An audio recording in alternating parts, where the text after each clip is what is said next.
इसमें रेखाखंड क्या होता है?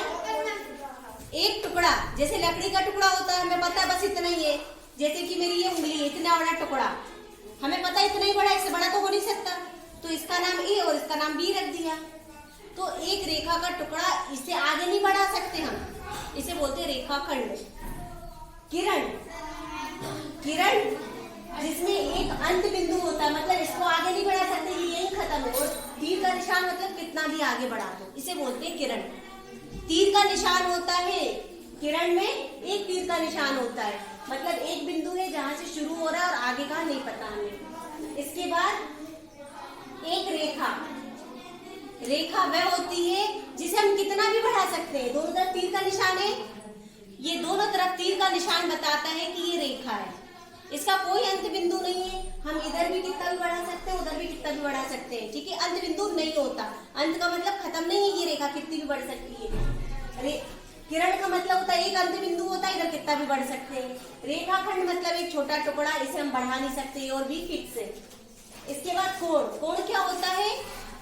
एक अंत बिंदु होता है और वहां से दो रेखा निकली है, दो रेखा है ए और बी, ए और बी के बीच जो ये निशान बना है इसे बोलते हैं कोण। कोण को ऐसे पढ़ा जाता है, ए ओ बी, ऐसे भी पढ़ सकते हैं बी ओ ए। जो कोण होता है वो हमेशा बीच में आता है, और ये तीर का निशान ये बताता है हम इसे आगे कितना भी बढ़ा सकते हैं। तो ये कोण है, ये रेखा है, ये किरण है और ये रेखाखंड है।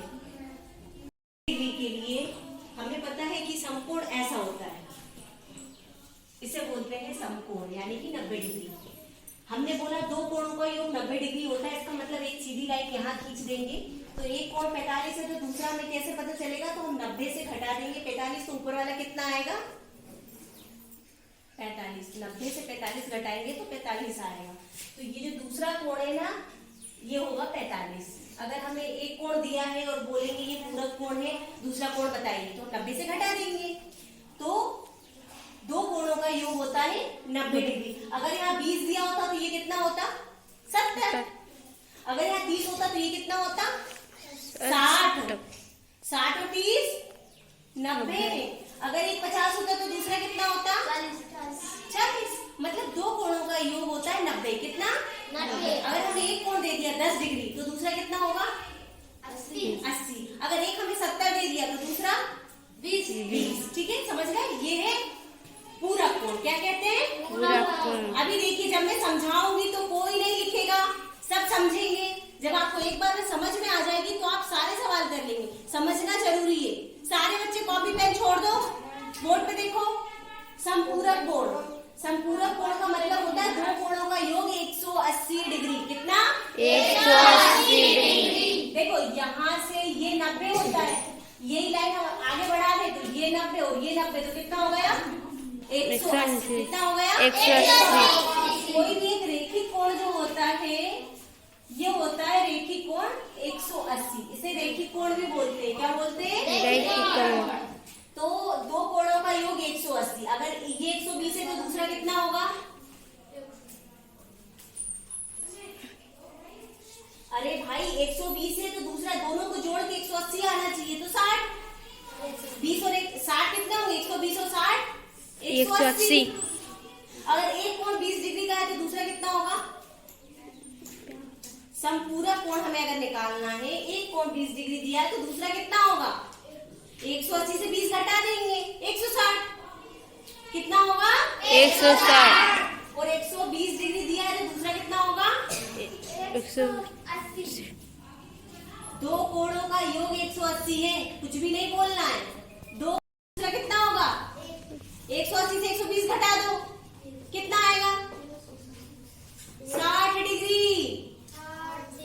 नहीं समझ में आ रहा? 180 से हमें 120 घटाना है। 100 60 से 20 गए, 80 से 20 गए 160। नहीं मैम 60। कितने? 60। अगर 100 होता तो दूसरा 80। अरे भाई दोनों मिला के 180 होना चाहिए ना। एक 100 तो दूसरा 80। एक 90 तो दूसरा 90। 9 दूनी 18 180। कितना सिंपल है। दो कोणों का योग 180 होना चाहिए। बहुत इंपॉर्टेंट है, 6 मंथली एग्जाम में क्वेश्चन आया था पिछले साल, इस साल भी आ सकता है। दो कोणों का योग 180 होता है। एक कोण अगर दिया है, दूसरा निकालना है, तो 180 से घटाना है। कितना सिंपल है। चलिए आगे हम देखते हैं आसन्न कोण। आसन्न कोण क्या होता है? आसन्न कोण वह कोण होता है जिसमें दो कोणों के बीच में एक भुजा विशिष्ट होती है। एक कोण, ये वाली जो भुजा है, ये इसके लिए भी है, इसके लिए भी है। तो ऐसे कोण जो एक साथ हो, जिनमें एक कोई भुजा उभयनिष्ठ हो, उसे बोलते हैं आसन्न कोण। उभयनिष्ठ का मतलब कॉमन। जैसे कि तुम्हारी मम्मी भी मम्मी है, तुम्हारे भाई की मम्मी भी वही मम्मी है ना, तुम्हारे पापा भी तुम्हारे पापा है, तुम्हारी बहन के पापा भी पापा, एक ही है ना। इसमें भी एक ही है। ए के लिए भी ये भुजा है और बी के लिए भी यही भुजा है, एक ही है। तो जब भी एक चीज कॉमन हो, उभयनिष्ठ हो, तो वो कोण होते हैं आसन्न कोण। क्या होते हैं? आसन्न कोण। और आसन्न कोणों का योग होता है 180 डिग्री। यहाँ लिखा था संपूरक कोण, ये है आसन्न कोण। इसमें ये शर्त थी कि दो कोणों का योग 180 होता है। इसमें भी शर्त है कि दोनों कोणों का योग 180 होता है। अगर एक कोण आपको दे दिया 50, तो दूसरा कितना होगा? 100 और 50 कितने होते हैं? 150। यहाँ कितने होना चाहिए? 150। 180। तो एक 50 है, तो दूसरा कितना होगा? अरे 130। 130 और 50 कितने होंगे? 180। 130 और 50 कितने होंगे? 180। इतनी सी चीज नहीं बता पा रहे आप। अगर एक कोण 20 है, तो दूसरा कितना होगा? 160। कितना होगा? 160। तो आपको ये याद रखना है, बहुत इंपॉर्टेंट है। देखिए ये जो दो रेखाएं हैं, इसे बोलते हैं समांतर रेखाएं। और दो समांतर रेखाओं को एक रेखा काटती है। इस रेखा को बोलते हैं त्रियकछेदी रेखा। दो रेखा को एक रेखा काट रही है, तो दो रेखाओं के बीच में ये जो बनता है, इसे हम बोलते हैं कोण। तो हमने नाम दे दिया इस वाले कोण को 1, इस वाले कोण को 2, इस कोण को 3, 4, 5, 6, 7, 8। अब ये जो कोण होते हैं, उनमें क्या संबंध होता है, क्या इनके बीच में, और हमें क्या याद रखना है, वो मैं बता रही हूँ। सभी ध्यान से देखेंगे, सब कुछ छोड़ के पूरी नजर यहाँ रहेगी। ध्यान से सुनना है और समझना है। देखिए अंतः कोण बोलते हैं 3, 4, 5, 6। 3, 4, 5, 6 ये दोनों रेखाओं के बीच में है ना, तो इसे बोलते हैं अंतः कोण। क्या बोलते हैं? अंतः कोण। इसके बाद बाह्य कोण।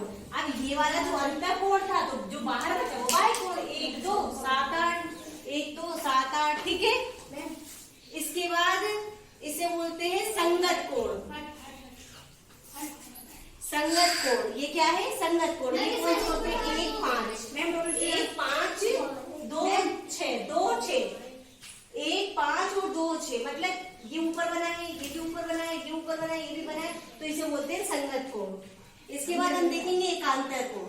एकांतर कोण 3, 6 इसके कोने में और इसके कोने में, फिर ये इसके कोने में, ये इसके कोने में, तो 3, 6, 4, 5, 3, 7। सॉरी एकांतर कोण ये है 3, 6, 4, 5, 3, 6, 4, 5। इधर कोने में, इधर कोने में, इधर कोने में, इधर कोने में, इसे बोलते हैं एकांतर कोण। क्या बोलते हैं? एकांतर। इसके बाद बाह्य एकांतर कोण। बाह्य एकांतर कोण क्या है? 1, 8। देखो 1 और 8, जैसे ये रहता है, ये रहता है, ये ऊपर ये बाहर, लेकिन ये भी एकांतर अंतर कोण। ये हो गया 1, 8 और 2, 7। ये देखिए 1, 8, 2, 7। इसके बाद देखेंगे त्रियकछेदी रेखा के एक ही तरफ बने कोण 3, 5। त्रियकछेदी रेखा है, इस रेखा के एक ही तरफ, तो एक ही तरफ ये दोनों कोण है, इस तरफ ये दोनों कोण है 4 और 6, 3, 5, 4 और 6, ठीक है। तो ये आपको याद रखना है, ये कौन से कोण होते हैं।